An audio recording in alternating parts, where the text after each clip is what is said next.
Hello and welcome to another Pitch Deck Review Live. This is a super special edition because I'm here with my good friend Bree, who I have had the incredible honor of working with as a coaching client for a while.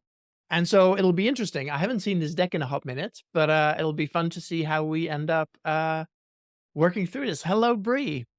Hi, how are you? I'm doing fantastic. You just finished up an accelerator, didn't you? I did. In Q4, finished up Techstars Economic Mobility Program in New York City. Nice. What was that like?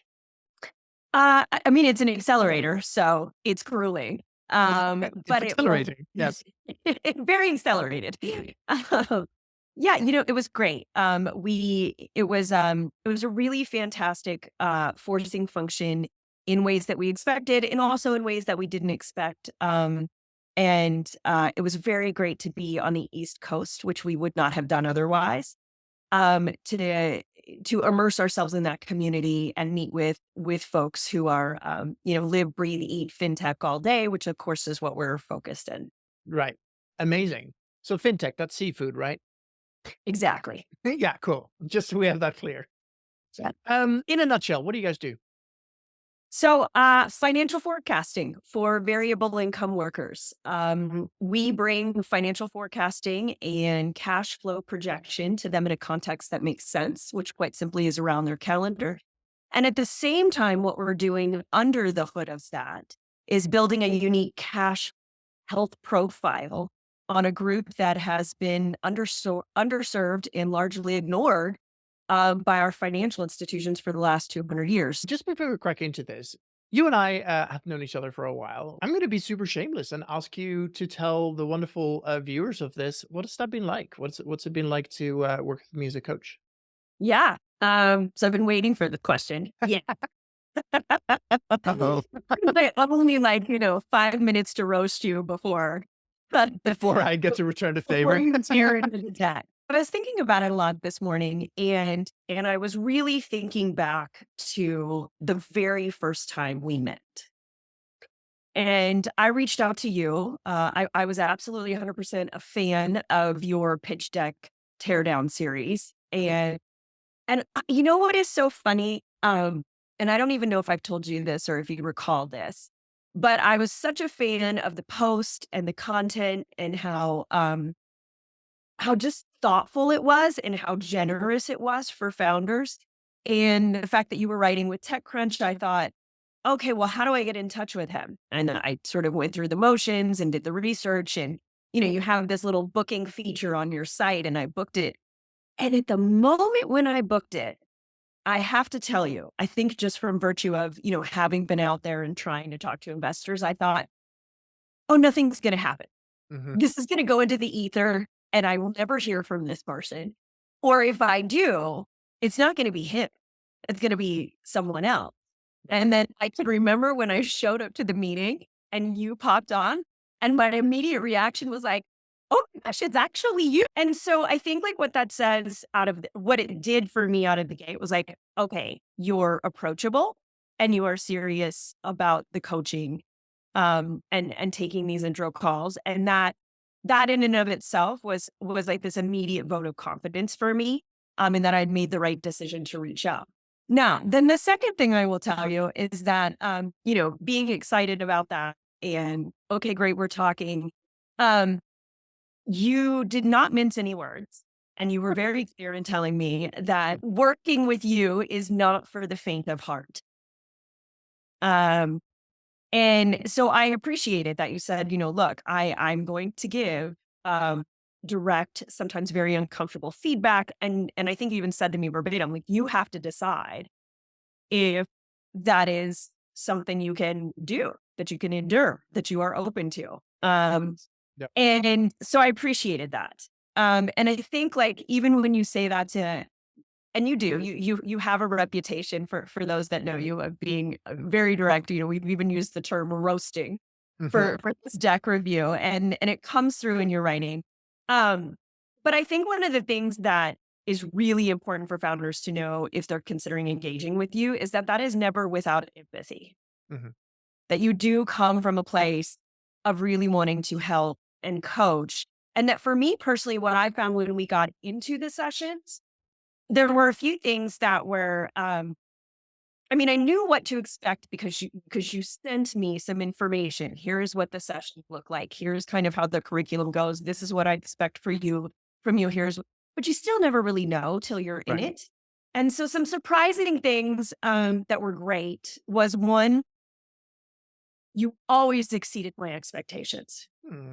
I mean, I knew you were going to give me notes, but I mean, I had transcriptions and then I had summarized notes of the transcriptions. That was piece one, which, when we're stuck in our own head, just trying to figure out how to do this thing and how to tell this story well, that is really helpful. Yeah. Um, it sort of feels like when you're a founder, you're doing all the hustling and nobody's really hustling for you. Mhm. And so that was worth its weight in gold. The other piece is that in my experience with you, when we were going through the deck and I was explaining to you where I was passionate, how I knew the things that I do, what I was trying to communicate. Um, I was always in awe of how quickly you could take the 57 words I had spit at you and like turn them around into basically a very succinct headline. Mhm. And that's not to say that you were writing the deck for me, but you gave me many creative options and soundboarding that also went above and beyond what I was expecting.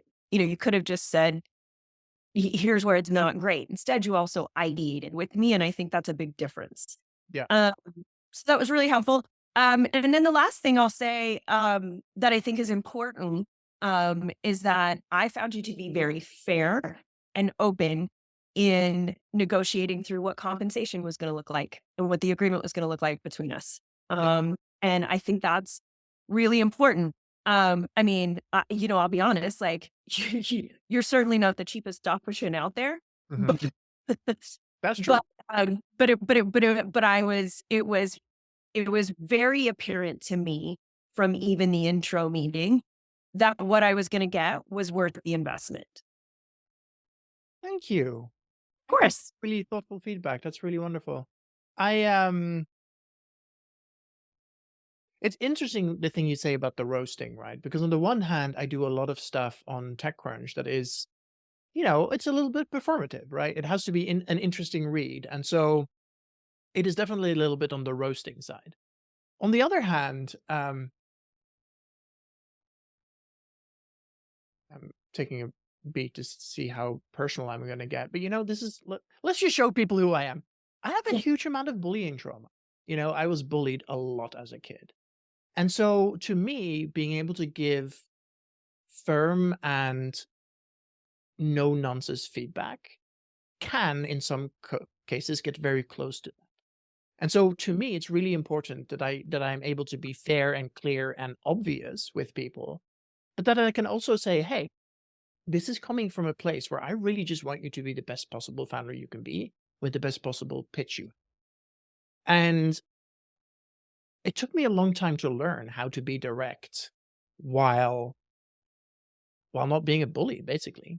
And I think that's I'm I'm glad you mentioned that because I think that's super important, right? You're telling people stuff that often they don't want to hear, but that is vitally important in order to understand where there's room for growth and improvement. Yeah. And I would say that in some of the feedback that you even gave me as we were working through, and I especially remember this around in our coaching session around business model and and translating and articulating that for investors, you know, you would give direct feedback and you would also at the same time help me consider solution and solve through it, right? Where it's very much like, hey, this is a lens you're going to get. This is what you're going to run into. I'm not telling you that this isn't possible. And here's how we're going to have to think about that and kind of the roadblocks that you're going to have to overcome. And so if you don't have this figured out now, you need to go take the next week before we meet again to get real clear and figure it out and come back so that when we craft you into a more succinct narrative, you can own it with confidence and it's not vague.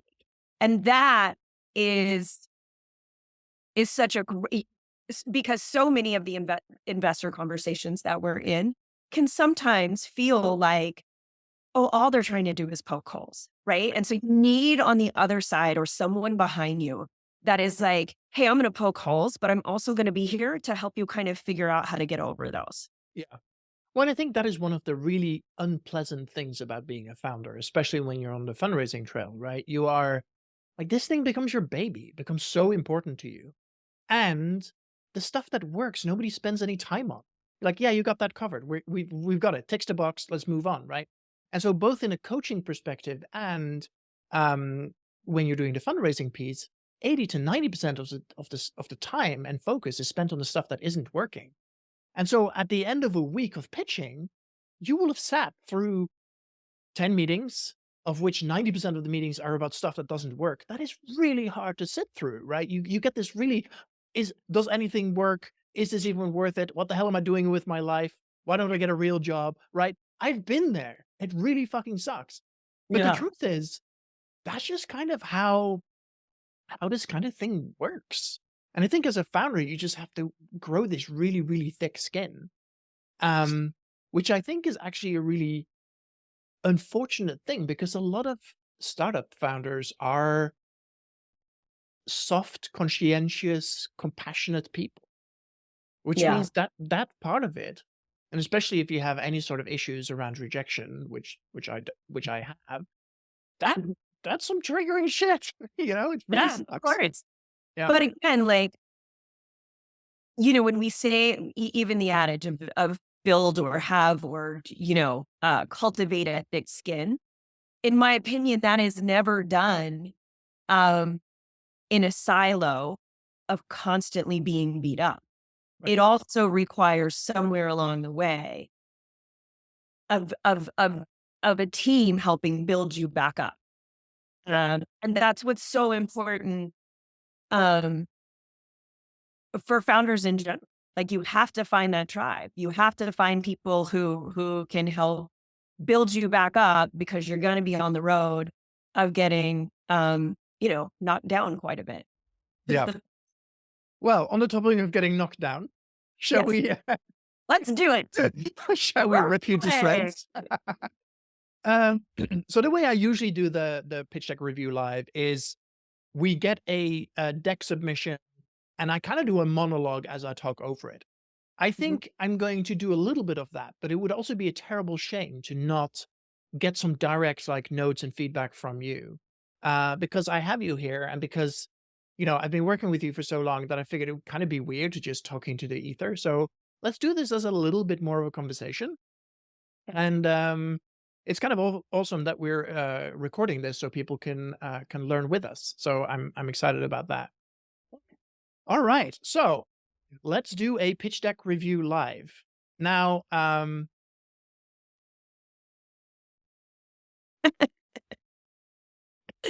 Let's give the viewers a little bit of context. I put balance deck through our pitch deck review tool, and this was the cover slide it came up with.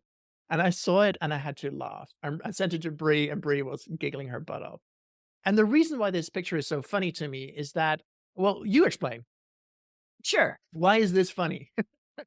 Uh, okay, so that is funny for two reasons. And I'll try to be as succinct as possible. The first is that before my career in tech, I was a bartender. So many, many years ago, that is where the idea for balance originated because of my experience as a variable income worker, specifically as a bartender. Now, fast forward many years across my tech career, et cetera, no longer bartending. Then I decide, hey, I am ready to launch into being an early stage founder, which is just a nice label for a highly unpaid CEO. Right. Right. So now I've got, it's like, okay, I'm also a product enthusiast. That was largely my career in tech. And so I decided to, eat my own dog food and go back and pick up bar shifts on the weekends. And so I bartend on the weekends at one of the largest honky tonks in the US, actually, here in Denver. And so that picture is actually not well, except for the fact that she's pouring liquor to, to the Yeah, I side don't of know why she's pouring it straight into the bar, but that. Straight aside from that, that is not dissimilar to what a weekend evening looks like for me. anyway, so this as soon as this came through, it just tripped me up, and I just thought it was absolutely hilarious, and I figured we would do that. My uh, okay, let's crack into it. Balance. Financial forecasting for the variable income worker. Now, I love that. We started this journey with balance from a place where we're not talking about variable income. We're talking about gig workers. And I feel like the language there has evolved a lot. And gig worker, has this connotation. Variable income makes a lot more sense to me. And I think this is going to be an interesting review session because obviously I've seen many versions of this deck. I haven't looked at this deck all that much or this version of it all that much, but I love the clarity of what you're doing here. Financial forecasting for the variable income worker. Now, I immediately start wondering, okay, what does forecasting mean? How does that make money? Is this like mint.com? I don't know, right? But the pictures on the side there, there's filmmakers, there's bakers, there's Uber Eats, there's bartenders, there's all sorts of things in here that are hairdressers, coders, musicians, all the kinds of people who have variable incomes and who show up here as these potential user groups. This is a very powerful slide to me because it explains in quite a bit of detail what balance actually does. Now, on this slide, I would have loved to see a seed round or raising 2 million or whatever the deal is here. But, that's optional. And I suspect it'll come up very soon. Yes. So, summary slide. So, here's one we prepared earlier. So, anyway, I love this summary slide. Variable income isn't a risk, it's a lever. The way that positions this company in a really clever place around what is the reason for existing and build wealth on their terms is a really good value proposition for this. And so already we're in this world where we have a pretty clear picture of who it's for because of all the pictures down the side. We know what you're trying to do. And on the summary slide, pardon me, on the summary slide here, you have a couple of really good, in the last 30 days, a couple of milestones that happened, partnerships with 650,000 people reach, great, launched it, great. So what that tells me is quite a bit of information about the stage of this company. There's a app that's launched, so you are a product company with customers. You've landed 3 partnerships. That shows that you're thinking about growth, and you're raising a round, a relatively small round. So this is a pre-seed round, which is literally labeled as a pre-seed round, which is refreshing. Scale to 10,000 users in 14 months, secure at least 3 paid pilots. Brilliant. Now, what this slide does so well is summarizing the stage and place that this company is doing stuff in. We know it's fintech, we know what the target audience is, we know how much you're raising, and we have an idea of how far into this journey you are. Now, if I were an investor, these 2 slides together really give me a huge amount of understanding of what we're about to talk to. Now, if I'm purely a Series A investor, I could just ignore this deck. It's not for me. If I don't do fintech, I can throw this deck away. It's not for me. That saves Bree time, but it also saves me an enormous amount of time. I don't like after these 2 slides, if I'm no longer interested, great. I spent 5 seconds. I know it's not for me. I can move on. Does that match the feedback you've gotten, Bree? Yes. Well, and what I've seen, I mean, in real time, right? There, those who are interested are, yes, where we're having more conversations, and I've had some come back that said, "Hey, look, if you're," what's been refreshing is I've even had some investors say, "Hey, this is like you're too early or too small around for us," is actually what I've heard.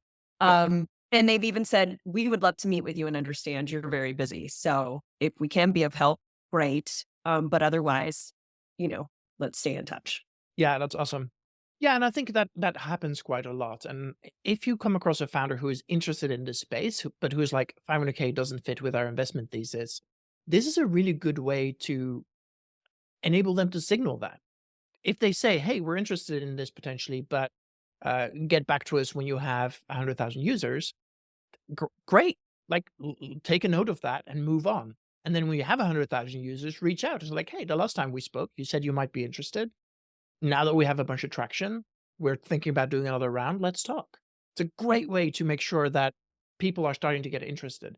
The other thing worth keeping in mind, if you do regular updates, say every quarterly or something, the people who turned you down still send them the regular updates because they're going to Mhm. start tracking this company. And even if they don't read the emails, it'll go into a CRM somewhere. When you're ready to raise, a associate or a partner or whatever will go through all of the notes and see, okay, what is here. And now that people are using more and more AI, you're feeding their AI. So very soon, all CRM systems will have AIs in it. Very soon, if you reach out for a Series A and say, "Hey, we're about to raise a $10 million round," the AI can summarize, "Oh, this company has sent us this and this many emails. It's seen this and this much growth."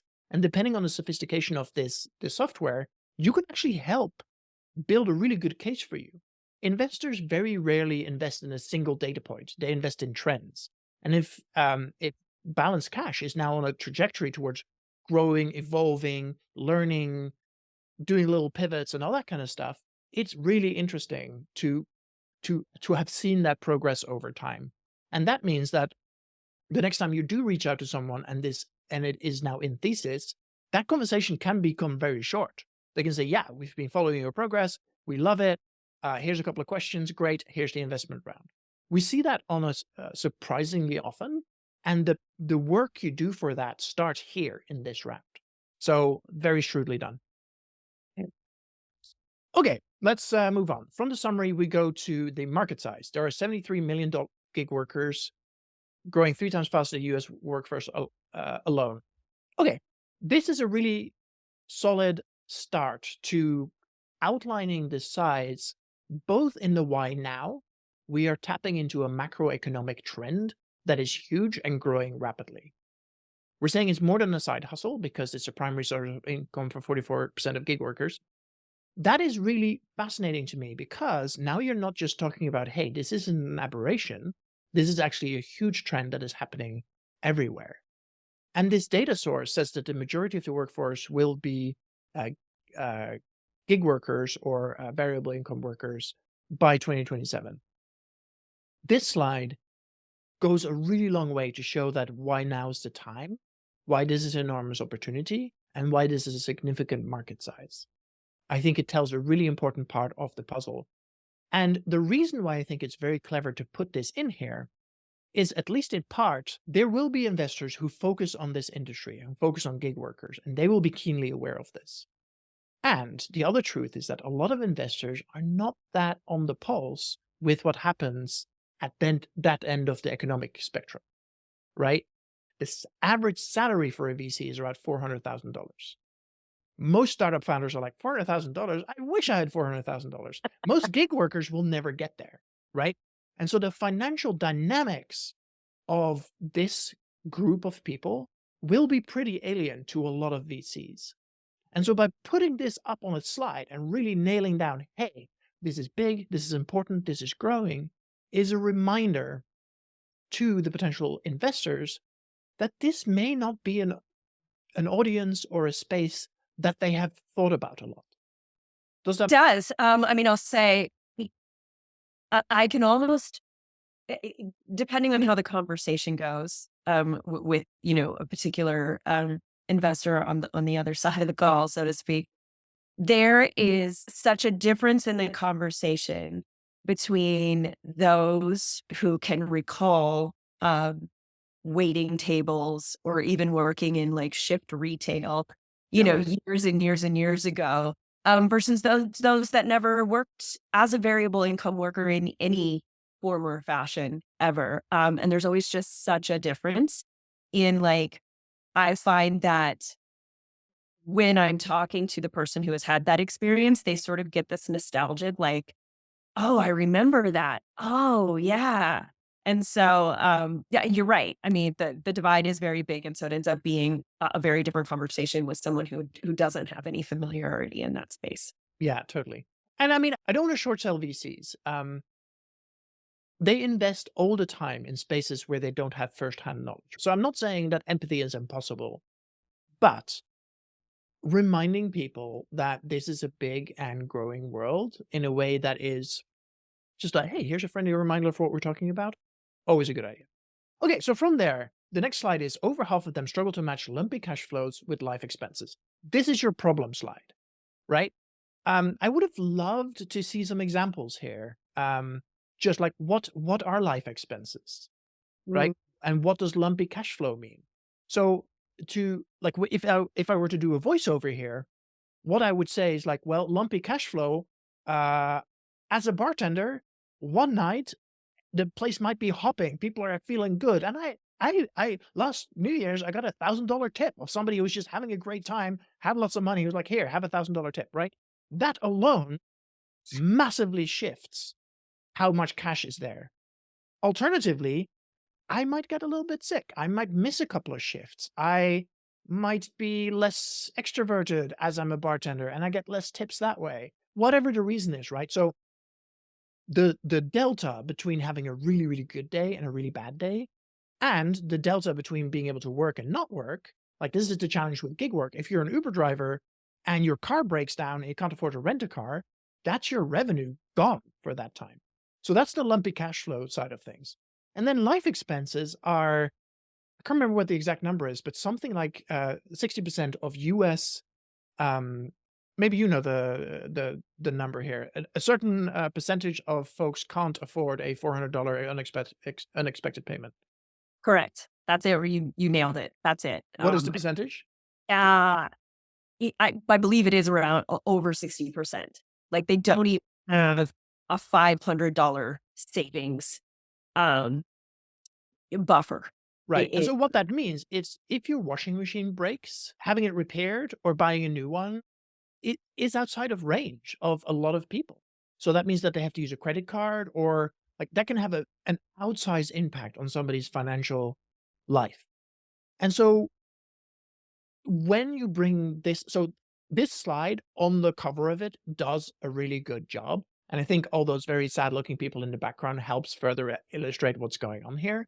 But explaining in a little bit more detail how lumpy it is and mm, what we mean with a life expense would be helpful.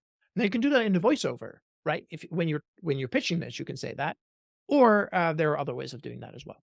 When they seek financial help, our band struggle to engage a customer whose income is hard to predict, and so the entire financial system is built up around normal W-2 workers with, you get a paycheck. In your paycheck, you get a pay stub. With your pay stub, it shows how much taxes have been taken off, shows how much bonuses you have. It makes everything extremely predictable. But as we just talked about, for soon to be almost half of people, this predictability does not exist. These pay stubs don't exist in the same way. And so mhm, I think that's a really beautiful reminder. This isn't part of the problem statement. This is kind of the opportunity statement. And so mhm, now we're in this pitch, we're building up a story around we have a huge problem that's growing rapidly. This is the impact. And here you're talking about the impact on people's lives. Now, it's still a little abstract. So, our banks struggle to engage with a customer whose income is hard to predict. Yes, those are the facts. Now I want to know the impact. The impact is you can't get a credit card, you can't get a mortgage, you can't get a loan. Life becomes so much harder because the banking system doesn't do what you need it to do. And so this slide is good. And to make it more empathy forward, explain what the impact is, I think. mhm, Gig workers predict their money. Of course they do. Everybody does, right? Some people do it well, some people do it poorly. But the point you're making here is that people still predict what they're doing, whether they have a mental note in their head is like, oh, I have a little bit more money this week, so I can buy a new bike or I can afford to have my car serviced. That all exists. But they do it in their heads, on paper. There's no good tools for it because they have to. Of course, you have to. You have to keep track of things somehow. Um, there's a really interesting piece for me here is that my impression that a lot of people who are gig workers have reasons for being gig workers because they enjoy the flexibility. If you think a little bit further about what that means, the people who enjoy flexibility tend to have stuff going on in their lives. Maybe there's mental health, maybe there's ADHD, maybe there's other reasons why gig work is more suitable for them. those types of people may actually struggle more than usual to keep this in their heads or keep this on paper, right? That kind of structure is hard for many of those folks. And so I think whether you do that in voiceover or whether we ignore that altogether, but this is helping me build empathy for the kind of people we're talking about. Okay, today we can help them predict cash flow. Beautiful. I love that this is where we really see the specific impacts of this product. Pay rent, do an additional shift. Um, what is the forecast? How much are you expected to have? This this is a very good slide. This is a new slide. I haven't seen this slide before, but I think this really helps bring together what the benefits are. Actually, this is more the features. What the features are of this product. It would be amazing if there was a benefit in here, which there isn't. But the benefit might be if you know you have you can do an unexpected expense or something like that. Like, what is the benefit of having this level of tracking? Just knowing how much in your account is good, but how does that make your life better? There's an opportunity here for adding a little bit more information about that. Okay, tomorrow we help them build wealth. Okay, so I love the today tomorrow thing, which Bree will be completely unsurprised by because I harp on about this all the time. Uh, but saying what you do right now and saying what you're going to do next helps investors co-dream with you about what you're going to do. So in this particular case, the beautiful thing is that you're saying right up front uh, what you're going to do, building wealth, building resiliency, building like these are incredibly powerful tools for the target audience. And now you're giving the investors an opportunity to think about, oh, there are like we can do home loans, we can do credit cards, we can offer financial services because we now have a huge amount of insight into their life, right? You're not saying that here, but what I'm imagining is that oh, you actually do say it because it's a balance score. But what I'm imagining is that this actually becomes a credit scoring type system that didn't exist elsewhere. Is that right? Yes. I mean, I like to keep referring to it as the cash flow health simply because certainly the population where we're focused is often thin file or no credit file. And there are a lot of issues with the United States traditional credit scoring. A lot of We issues. can be here for a very long time while we talk Very about long that. time on that tangent. But yeah, I think this is very, very smart. And so here you're you're setting up the building blocks for why this could be an incredibly powerful company. If I were to do a voiceover over this, I would say, hey, so what we've done so far is we help people do cash flow prediction. That gets people in. It's a meaningful minimum viable product that really adds value to to these customers. But really, what we're doing is we're collecting a fuck ton of data, and as we collect all that data, we get a very good picture, and we can start using AI and modeling to see, hey, a user that has this pattern usually keeps their job. They don't miss shifts. They have regular income coming in. They're not sick a lot. They have all these things coming on. And so this user, if they said, hey, I needed a $400 loan to buy a new washing machine, you'd be like, actually, I have every faith that they will be able to pay that even if they have a credit score that's in the toilet. And as a company, you build up this. Another user might say, oh, I need a $400 loan. And you'd be like, people like you, people who have your uh, pattern and your behaviors and that kind of thing, yes, you have decent income coming on, but you keep going to Vegas and suddenly your bank account is empty, right? That kind of thing. You build up a really interesting risk profile that is unique to balance and that could become like you could imagine a world where you start offering loans either through a partnership or through yourself, where you're able to back these loans with data that nobody else has. If that is the long-term goal, we haven't actually talked about this before. I think that would be very smart. If that is the long-term goal, you're talking about offering financial products to a customer segment that has really been underserved. Yes. Is that the long-term goal? Hands down. Right. Yeah. You are smart. You should keep doing That's this. Now, as an investor, I'm like, oh, this is a third of the population that is underserved, and that if balance caches plan goes as planned, we are suddenly able to offer financial services to a whole bunch of customers who are very poorly met at the moment. Right. Okay, the landscape. We're the only solution tracking big picture and predictive future. I think this is a really elegant way of doing a competitor um, analysis because you're not doing the standard two-axis thing. You're saying, hey, these are the various parts of the puzzle that are in some ways competitive with us, but here's also how they are different. Very elegant, very well done. This may be one of my favorite competitive slides I've seen in a long time. Very cool. What was the breakthrough that made you do it this way? I think it's really good. But you're going to laugh when I say that this was not, we need to tell your audience this was not in any way scripted. When I went back to work on the deck, I just went back to the brilliant basics, meaning I went back to your pitch deck, pitch guide, chapter by chapter, slide by slide reviews.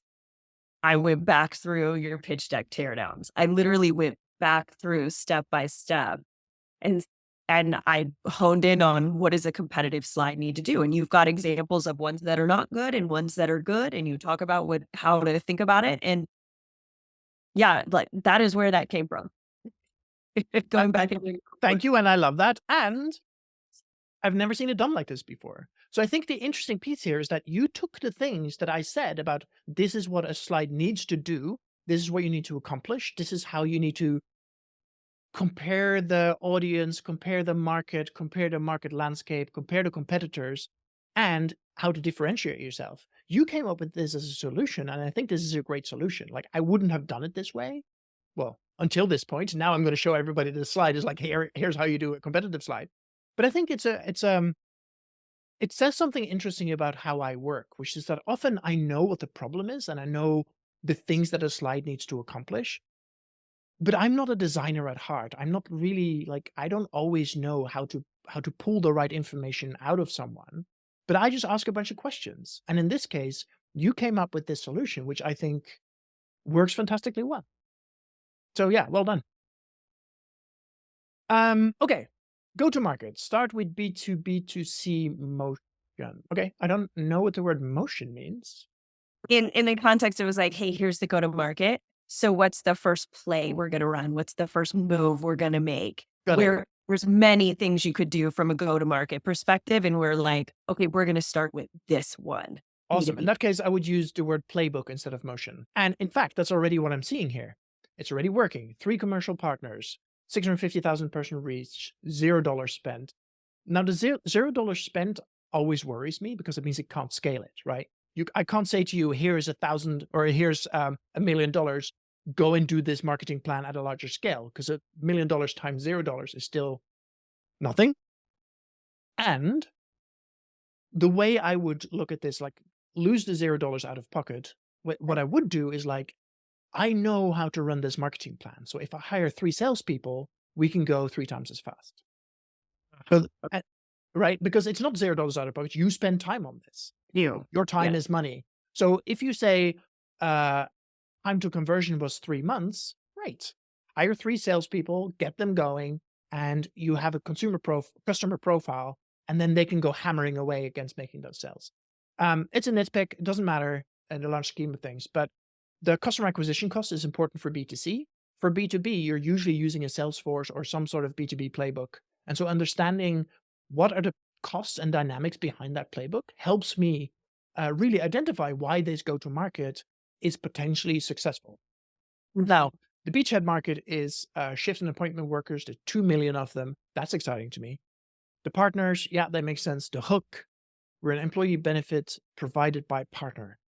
That is interesting, right? That's a very significant different business model than the one we've been talking about. I feel like in the early days of Balance, we were talking about, okay, we give this as a product to the gig workers and then maybe they pay us some money. That is one way of doing it, but it also means that people can churn pretty easily. Now, if you manage to sign up, are you able to say who the commercial partners are? Or is that secret? Sure. I mean, yes, I can. Yeah. So we're doing 3 different activations with um a platform called Poached, a platform called Vankst, and a platform called GigSmart. Awesome. And so that's really awesome, right? So now you're able to hook into existing audiences, and this is a really good example of a win-win partnership, right? You can easily imagine if there were such a thing as a union for gig workers, they might want to work with this. If there are large groups of gig workers, and even you can even imagine something like Uber Eats saying, "Hey, all of our drivers, we know that this is something you struggle with. We want to be better than all our competitors. We sign an exclusive deal with Balance. Now you have a good way of tracing this." Is it hard to make sales like this? Yes, but you can totally see how the additional benefit could potentially make somebody choose to work with one gig vendor over another. Like there's so many of the drivers who drive for both Uber and Lyft, and it's the bane of both platforms, right? They really want you to drive only for one. And so they incentivize that with a bunch of bonuses and all that kind of stuff. And ultimately, it doesn't always work. So being able to offer unique, powerful bonuses and benefits might make people more loyal to your platform. Very Yeah. shrewd move. Um, okay, we are raising $500,000 too. Now, Bree, $500,000 is pocket change. We talked about this. I'm not going to give you too hard of a time, but for institutional investors, 500K is, there are definitely people who invest in that space. You know, there's lots of people who do write $500,000 checks. And there's a lot more that write $1 million or $1.5 million checks. And so 500K is just low enough that it becomes kind of annoying. I wish it was a 1.5 million, because also realistically, I think with $1.5 million, you can much more reliably get to these numbers. Anyway, you're promising to scale to 10,000 users and sign 3 paid pilots in 14 months. Yes, I want to know what those 3 paid pilots are worth for you. You've said paid, that means dollars. I want to know, if this goes to plan, what does the ARR mean? Or what does that mean to your, like what does that literally mean to your bottom line? 10,000 users is a great goal. 14 months makes this a smart goal, so it's measurable. That's great. Sticky for scale, expand employers, offer pilots. Yes. All of that is good. I just wish it was a little bit more specific. Okay. The rest of this is good. Okay. Proven business model applied to an underserved market. Acquisition loop. Employer sign up, user benefits, drive referrals, partner, 10,000 users. Yeah. Yeah. Now, a business model typically has dollar signs on it. So how much do you spend and how much money comes in? I get this as a conceptual level of a business model. You're showing like, how are you getting customers and how do you monetize this? And I do see here get paid $150 to $300 per offer. But what I really want to see here is lifetime value per customer. Like how much, like you say you're going to attract 10,000 customers. How many dollars do you expect each of these users to be worth to you? Now, obviously, that's going to massively grow. If you have a user base of 10,000, you can monetize them in certain ways. If you have a user base of 10 million, you get a lot more leverage to monetize that user base and a lot more opportunities to cut the data, to slice with offers, all that kind of thing. So I think as a conceptual thing, this is a very useful slide.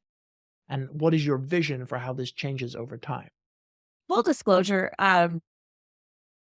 I also have to be careful for not, and I was worried actually when you were going to look at this slide, because for me, it's been this source of, have I put too much on there? Mhm. Right.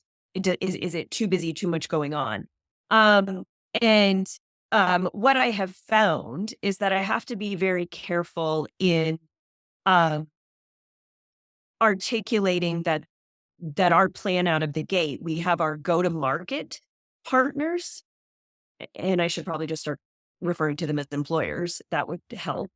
And those are different than the partners with which we plan to monetize. Now, that does not mean, to your point, when we start to reach some significant scale, have a very, sticky growing product from a user base perspective, that doesn't mean that there's not a revenue opportunity in that first loop with those Right. go-to-market partners. But I will tell you that is not where we're starting, because our first order problem is to build this thing that this user group doesn't want to live without, and it is growing and Right. getting, and so I have found that I have sometimes stumbled with trying to talk through that and keep it clarity. And I find that's where I'll get questions that are tend to be more clarifying questions. So Yeah. it's a piece I've had to work on. And I still don't know if I have it 100% right. Shall I try and pitch this slide?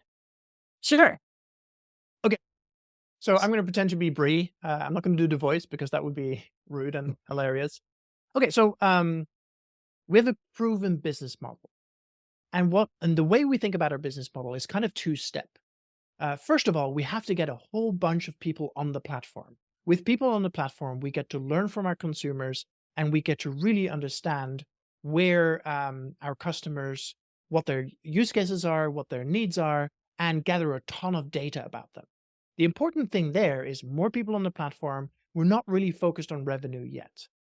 What happens once we hit 10,000 users, we have this critical mass. And with the critical mass, we can start thinking about, okay, what can we do with all these users? What are their user patterns? How do they show up? What do they need? And where are their monetization opportunities? We have some in mind. Let me talk to you about some of them. So basically, once we have their cash flow profiles, it means that we get a lot of knowledge about how much money they make, where the money goes, and what that looks like. And so now we can start offering custom products and we can match make the individual user profile. We'll probably end up using personas or archetypes. We can match those to a specific set of users. Like if we see somebody coming through with a whole bunch of uh, Uber or Lyft income, we can potentially offer um, car leases or something like that to help them make the car ownership and car running cars smoother.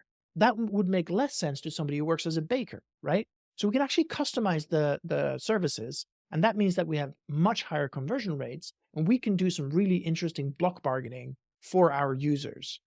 It makes some really interesting things. And then from there, once somebody signs up for a car lease or an insurance or whatever it is, we can get quite a lot of money for each of these things because we get a finder's fee. Essentially, we are kind of a second tier affiliate to a whole bunch of things. But just to summarize, right now we're going to focus on this acquisitions loop, and that's where the vast majority of our 500,000 is happening now. Once we have all of that in place, we're going to switch to the monetization loop and start making money on each of these customers. So when I say I'm raising $500,000, this is really what we're doing. We're getting to the place so we can start generating significant amounts of revenue. Yeah, that last part was so great. That is just even that last couple sentences of here's what the 500,000's for. This is like that was very helpful. Thank you. Yeah, and I think by telling it that way, it really helps solidify, like, what are you going to do with the money in this round? Like, I believe that you can do the acquisition loop with $500,000. I don't believe that you can also do the monetization loop with $500,000. And so my question becomes, once you have 10,000 people in the pipeline, but still no revenue, can you raise the next round? There's an argument to be made here for you raising 1.5, doing both acquisition and monetization. And then at the end of that, when you raise your next round, you can do $6 million and say, hey, we've been focusing over here. We've just started the monetization. This is what the graph looks like. Goes up and to the right. Per user, we can generate this and this much revenue. And we want to raise $6 million to get to the next stage of growth and revenue. It really helps tie that story together. Again, that's a much more strategic conversation that you and I would have as part of pitch coaching, rather than that I would typically get into as part of a pitch deck review. But it's worth keeping in mind, like, what is the now, what is the next, and how does that look? This slide doesn't necessarily say that this is a two-stage approach, but that's what I'm inferring from the deck so far. Right. Right. Cool. Yes. Thank you. You were welcome. Okay, 20 years, 8 companies together. We know how to start up. We can scale.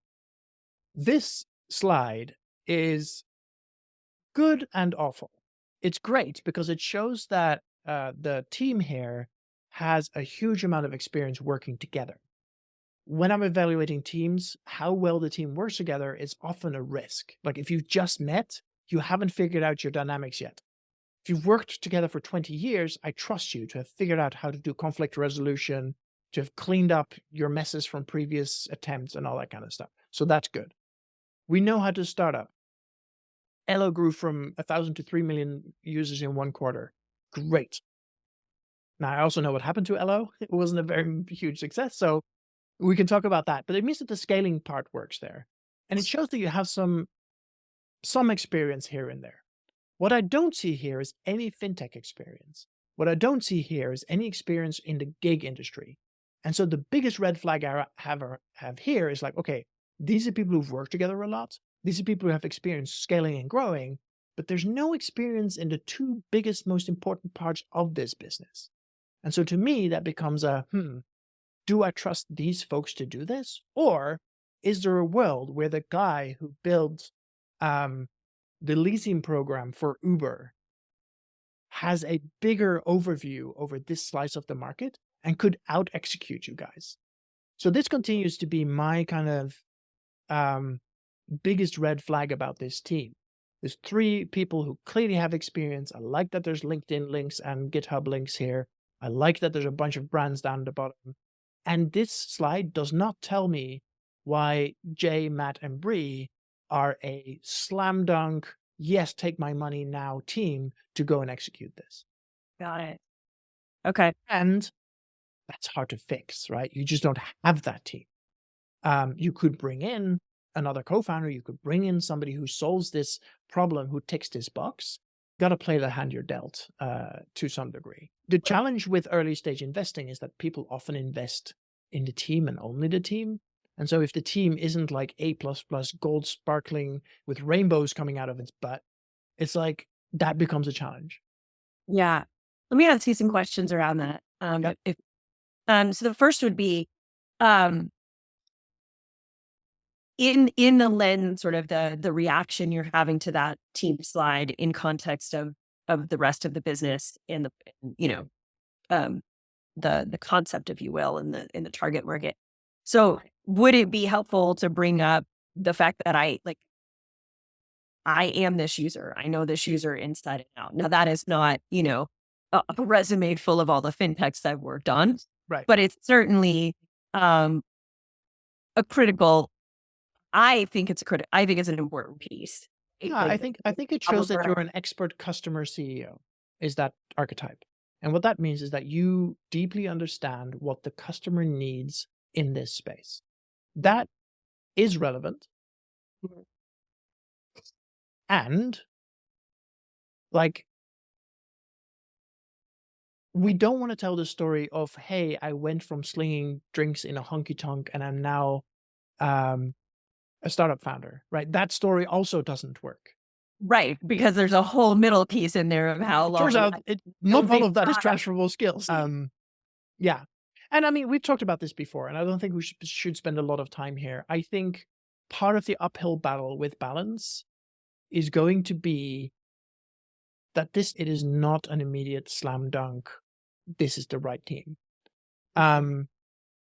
That is going to continue to follow you around like a millstone until you get the traction, right? Once you have the traction, all of this goes away. And so I'm curious, is there a way, knowing that and knowing that your next round is going to be challenging if you don't have revenue, is there a way to find somebody who'll take a bet on you?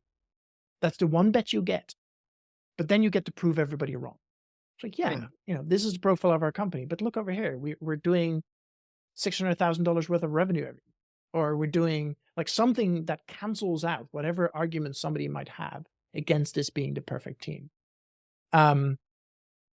Like founder market fit is so crucial. And no matter how we squint and look at this slide, I don't think it's there. Now, that's not a disaster, right? There's plenty of people who built successful companies, but I like to use the concept of earning your bullshit. You haven't quite earned your bullshit yet.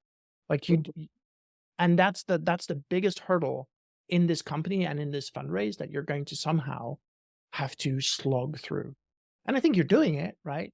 And once you have traction, nothing else matters. It doesn't it absolutely does not matter what is happening on this or any other slide. But to me, that means that as a company, this company should potentially optimize towards getting as much traction as soon as possible, just so this conversation goes away. Right. Right. Okay. Yeah. And I'm very happy to admit that that's very easy to say and very hard to do. So I can also imagine you sitting there like, yeah, thanks, asshole. I figured that one out. But there's like, and this is challenging, right? There's no easy solution to that particular problem. Yeah. Yep. No, totally understood. Yep. Cool. So sorry for not being super helpful there, but as an investor, that is what I would see when I see this slide. Mhm. Okay, if I had a calculator for the future, I'd use it every day. Yes.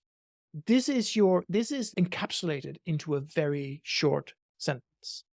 I would love if this sentence ended with, if I had a calculation for the future, I'd use it every day so I could dot dot dot. Like, why does this matter to this person?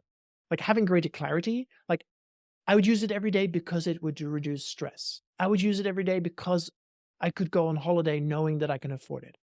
I would use it every day so I could not be stressed out when I have to skip a shift because I'm sick. Like what the statement makes so much sense. The impact is fuzzy and not Yeah. entirely there. Now you don't get to change people's quotes, right? She said what she said. That's fine. Um, but I do think that this is a very powerful way of ending a pitch. You're really just showing where the user need is, and you're really showing off why to this one particular user they would be a customer for life if this existed. And I think that's the end of the deck. All That's right, Bree, what was it like to receive all that feedback? it's good. It was refreshing. Actually, now I'm going to call you out on something. Go for it. Now I'm going to get you. The thing I was expecting that I know is missing from going through all the outline of pitch guide, pitch deck stuff you've done is I didn't have an operating plan in there really. I Hmm. didn't have, just a sort of number slide. Now, do I have that in a spreadsheet? Do I have that in a spreadsheet that, I'm always happy to share if we get to the second meeting, so on and so forth? I do.